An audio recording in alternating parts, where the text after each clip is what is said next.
सुनीता श्रीकृष्ण कुलकर्णी, प्रभाग क्रमांक 6 मधून भारतीय जनता पक्षाची उमेदवारी मागितली आहे।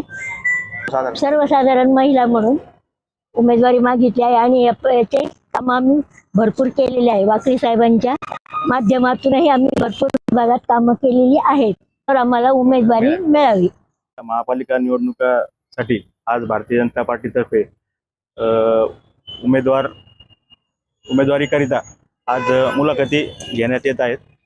आज माझी आई सुनीता श्रीकृष्ण कुलकर्णी यांनी भारतीय जनता पार्टीच्या वतीने प्रभाग क्रमांक 6 मधून सर्वसाधारण महिला विभागातून निवडणूक लढवण्याकरता भारतीय जनता पार्टीकडे उमेदवारीची मागणी केली आहे।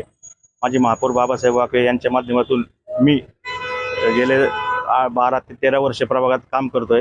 त्यांच्या माध्यमातून संपूर्ण प्रभागात मी जनसंपर्क मोठ्या प्रमाणात वाढवलेला आहे व जनतेतून मागणी होत आहे की आपण उमेदवारी करावी, म्हणून आम्ही आज या होऊ घातलेल्या निवडणुकीकरता महिला व सर्वसाधारण मधून आई करता उमेदवारी मागितली आहे।